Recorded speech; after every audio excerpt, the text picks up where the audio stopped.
I'm Chloe. After graduating from college, I worked as an office employee. In my student years, I went to an all-girls high school and didn't have much opportunity to interact with guys.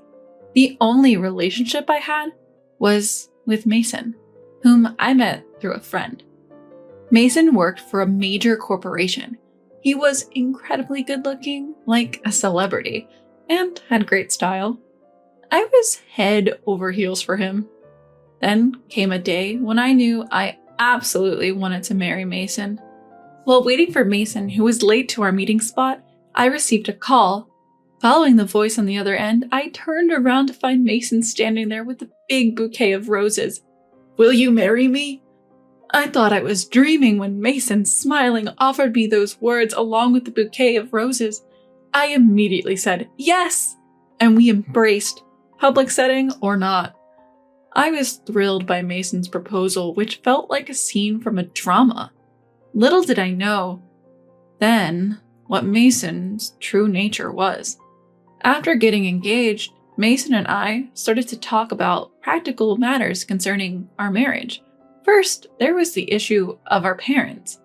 Both Mason and I are only children, so we'd have to take care of our parents eventually. We decided each would look after their own parents, so we wouldn't burden each other. Next, we discussed whether to combine our incomes or not. I was okay with merging them, but Mason said, "We shouldn't rely too much on each other's income, so let's keep them separate." I agreed. Following that, we decided not to disclose each other's savings. We agreed to each contribute half to our living expenses. Other decisions included the number of children we'd like to have, the area where we'd live, and whether we'd opt for a standalone house or an apartment.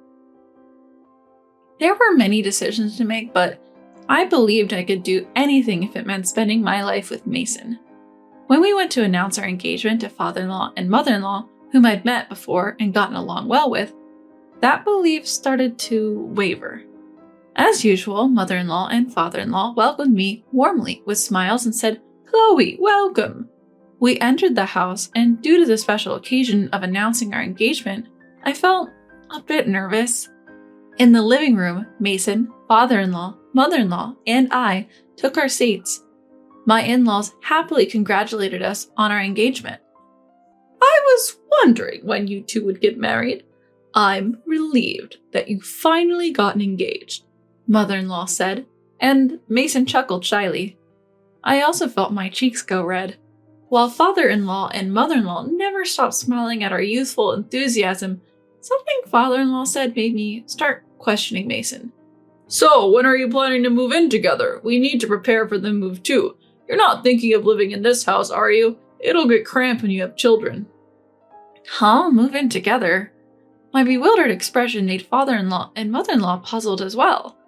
Only Mason looked a bit uncomfortable. "Wait, what?" said mother-in-law, giving me a suspicious glance. "Chloe is going to be financially supported by Mason, right? It's only natural that you live together. I did the same thing. Isn't that right, hon?" Father-in-law nodded. "Yeah, that's true." Mason chuckled awkwardly and muttered, "Sorry." This meant Mason hadn't told his parents anything about our discussed plans for married life. This was the first time I felt disbelief and disappointment in Mason for not communicating with his parents. The man I deeply loved and saw as a prince suddenly seemed unreliable. But I've heard that's what marriage is like. I suppose there are sides of Mason that only become visible after engagement. I started to explain to father-in-law and mother-in-law, convincing myself that this was all part of it. I don't plan on relying financially on Mason. I'm not quitting my job. And we've decided to individually take care of our own parents. "Hold on, Chloe. You should reconsider. Sure, women are advancing in society, but Mason has a good salary. It would benefit the household. Isn't it heartless to care for your parents separately?" We're both only children, and our parents are roughly the same age. We decided it'd be better to each care for our own parents, especially if they fall ill at the same time.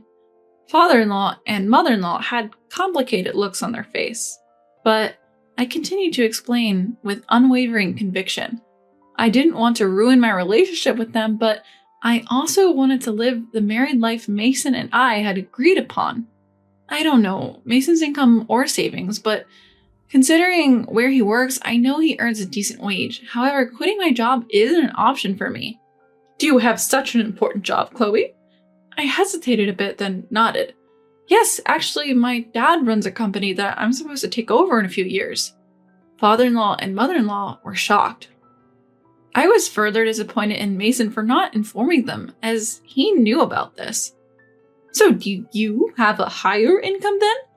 Because my parents own property, I own a few apartments in my name, so yes, I believe my income is higher than Mason's. I've been receiving a substantial income since 9th grade, thanks to the properties my dad transferred to me. I don't spend much, so I have more savings than Mason too. I had heard that men are intimidated by high-earning women, so I was actually relieved when we decided not to disclose our incomes. Mason knew I was studying hard to become a future CEO, but he was also shocked to find out about the apartments. After that, the conversation turned to how many apartments I owned, how much I earn, and how much I've saved. Even Mason joining in despite our prior agreement to keep those details private.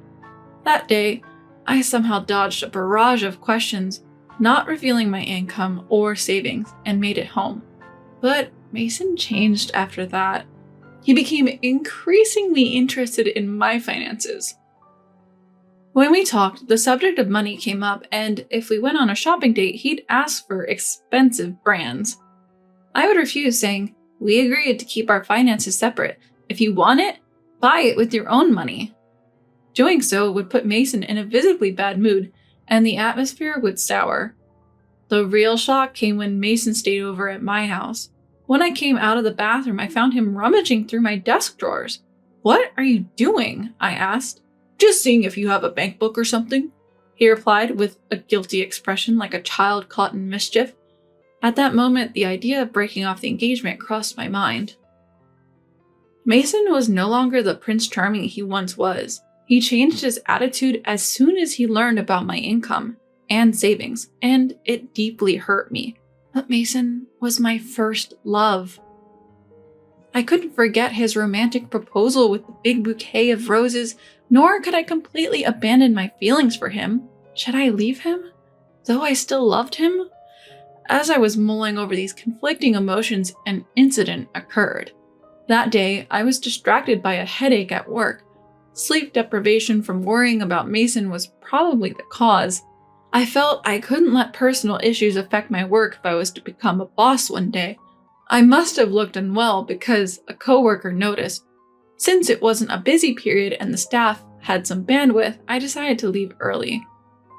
As I reached my front door, I felt ashamed of not being able to manage even my health and noticed something odd. The door was already unlocked. For a moment, I wondered if I had forgotten to lock it, but that had never happened before. I was fully aware of the risks of living alone as a woman and was cautious. So who unlocked the door?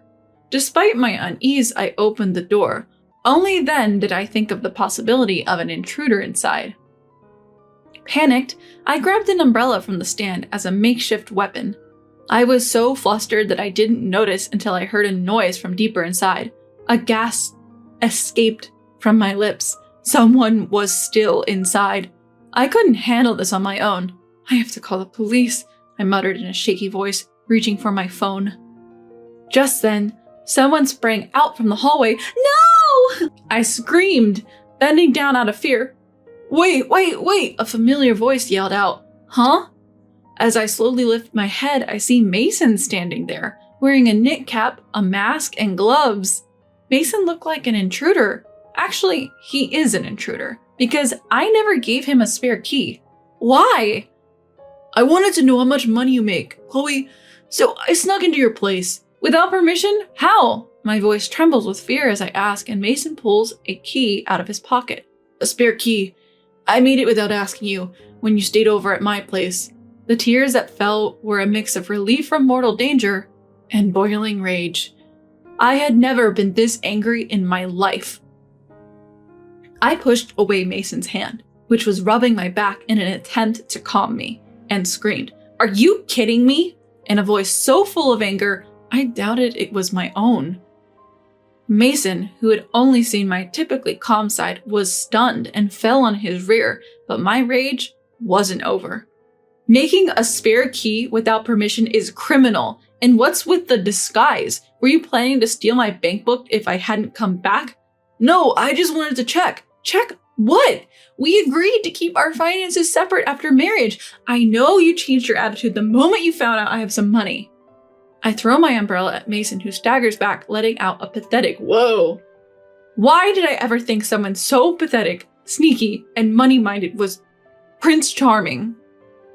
My dream, which had been so joyously accepted, along with a bouquet of roses, had come to an end. I grab Mason's belongings left in the room and throw them outside, pulling Mason out by the arm. Ignoring Mason's plea to wait, I yell, "Get out! The engagement is off, and I never want to see you again. Wait, Chloe, I truly love you.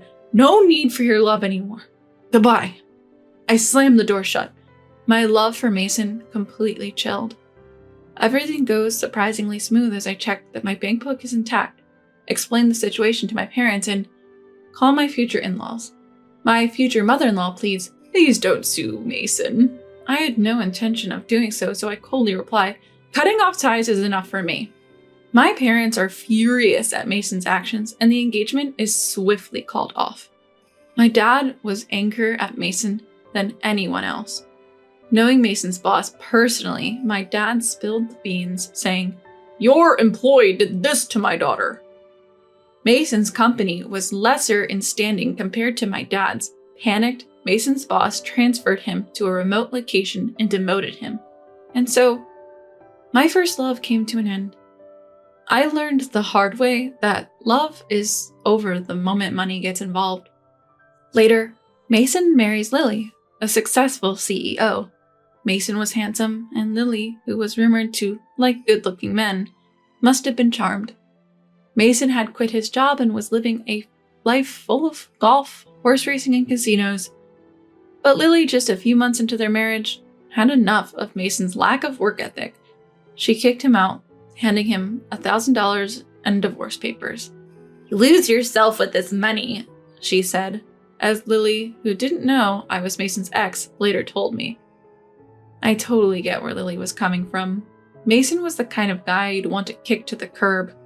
After that whole ordeal with Mason, I dove into my work. Friends at the time say there was an intensity to me, working with the resolve to make my job my lifelong partner. But there was a man who found that intensity appealing. He kept pursuing me, and though I initially resisted, I eventually felt drawn to him.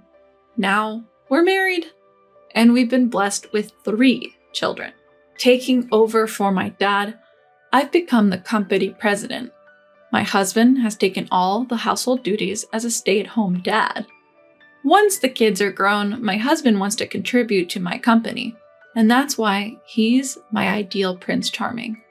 As for Mason, after Lily left him, he even tapped into his parents' money. He's been cut off by his family, and nobody knows where he is now. Looking back, he was a prime example of how greed can ruin a life.